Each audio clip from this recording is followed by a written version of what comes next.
Hello friend, welcome back to my channel. आज हम बहुत ही टेस्टी और बहुत ही स्पेशल नाश्ता की रेसिपी लेके आए हैं, जिसके लिए हम सबसे पहले एक कढ़ाई को गरम कर लेंगे और इसमें ऐड करेंगे 1 से 1.5 चम्मच तेल।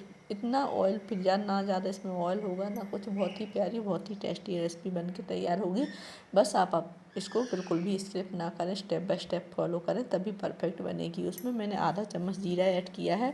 उसके बाद मैंने इसमें ऐड कर दिया है बारीक चॉप किया हुआ प्याज आप नहीं खाते फ्रेंड तो प्याज को स्किप कर सकते हो। उसके बाद मैंने इसमें ऐड किया है हरा मिर्ची एक, और इसको अच्छे से भून लिया है। जैसे ही हमारी प्याज अच्छे से भुन जाती है तो हम इसमें ऐड करेंगे बारीक कटा हुआ टमाटर। पहले प्याज को फ्रेंड अच्छे से भून जाने देना है। जैसे प्याज का कलर चेंज होगा तब आप इसमें टमाटर ऐड करना।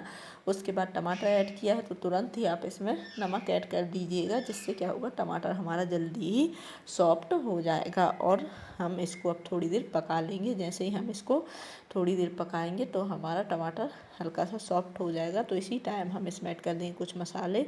तो इसमें मैंने आधा चम्मच हल्दी, और उसके बाद मैंने 1 चम्मच इसमें धनिया पाउडर और आधा चम्मच गरम मसाला ऐड किया है। अगर आपको गरम मसाला ऐड करना है तो करिए, नहीं तो आप इसको स्किप कर सकते हैं। और इसको अब हम थोड़ी देर मसालों को भून लेंगे, और साथ ही हम इसमें जो टमाटर है इनको भी अच्छे से मिसल देंगे, ताकि ये अच्छे से सॉफ्ट हो जाए और ज़्यादा ये अच्छे से मिक्स हो जाए। उसके बाद मैंने लिया है कद्दूकस किया हुआ उबला हुआ आलू। फ्रेंड, अगर आप कच्चे आलू से रेसिपी बनाना चाहते हैं तो इस टाइम आप कच्चा आलू डाल के भी इसको बना सकते हैं, पर उसको थोड़ी देर बॉयल करने के लिए आपको टाइम देना पड़ेगा।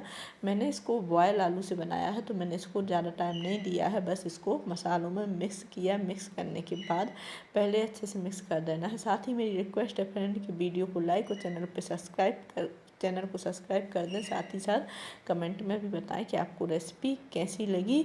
और उसके बाद मैंने 1 कटोरी सूजी लिया है, और उसी में मैंने लिया है 1 चम्मच, मतलब 1 से 2 चम्मच आप बोल सकते हैं, छोटी चम्मच से बेसन, और इनको मिक्स कर दिया है। फ्रेंड, ये रेसिपी बेसन से और सूजी से हम बना रहे हैं, बहुत ही प्यारी और बहुत ही टेस्टी बनके तैयार होती है। तो मैंने बेसन लेने के बाद इसमें थोड़ा सा ऐड किया है, इसमें मैंने कस्तूरी मेथी और टेस्ट के अकॉर्डिंग नमक, और ज़्यादा कुछ मैंने इसमें मसाले ऐड नहीं किए हैं।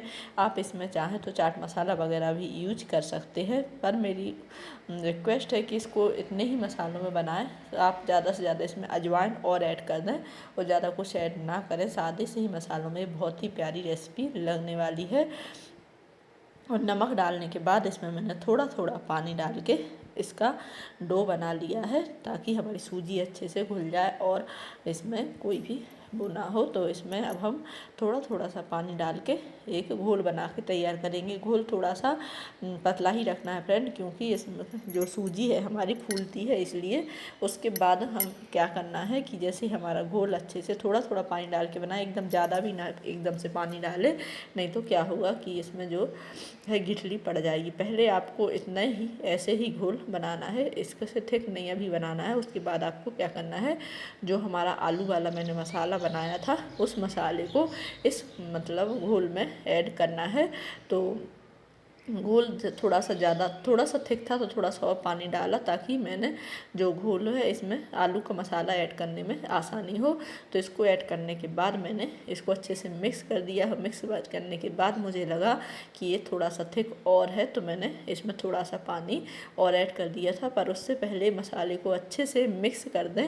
फ्रेंड, इतना अच्छा ये रेसिपी लगती है कि आप सोच भी नहीं पाएंगे। बहुत ही टेस्टी ये नाश्ता बनके तैयार होता है। उसके बाद आपको क्या करना है, जैसे ये लगे आपको थिक है तो थोड़ा हल्का सा पानी डाल के इसको रेस्ट पे रख दिया था मैंने। और 5 मिनट बाद मैंने देखा सूजी फूल गई थी तो और ज़्यादा थिक हो गया था, तो इसमें थोड़ा सा पानी और मैंने ऐड कर दिया था। उसके बाद क्या किया मैंने, यहाँ पे मैंने पैन लिया है, तो मैं इनको सैलो फ्राई करने वाली हूँ। आप चाहें तो इनको डीप फ्राई भी कर सकते हैं, पर सैलो फ्राई में नाश्ता बहुत अच्छा लगता है। इस तरह से एक बार में आप एक दो दो इस तरह से डाल के इनको पकने के लिए छोड़ दें। और जैसे ये एक तरफ से पक जाते हैं तो इनको हम पलट के भी सेंक लेंगे, और इसी तरह से इनका कलर चेंज होने तक हम इनको लट पलट के अच्छे से सेंक के तैयार करेंगे। तो फ्रेंड, आपको रेसिपी कैसी लगी कमेंट में ज़रूर बताएं। साथ ही साथ वीडियो को लाइक करके चैनल चैनल को सब्सक्राइब करना ना भूलें और बेल आइकन को भी प्रेस कर दें। और इसके अलावा भी अगर आपको कोई रेसिपी चाहिए है तो आप मेरे चैनल पे जाके देख सकते हैं, या फिर मेरे चैनल पे ना हो तो मुझे कमेंट करके बता सकते हैं, ताकि मैं आपके लिए वो रेसिपी जल्दी से जल्दी लेके आऊँ। इस तरह से पूरी तरह से जब सीख गए थे एकदम खड़े होने के बाद हम इनको निकाल के कोई भी चटनी या सॉस के साथ इनको खाइए या फिर मेहमानों को सर्व करिए, बहुत ही टेस्टी लगता है। Thank you so much. मैं लाइक एंड सब्सक्राइब जरूर करें।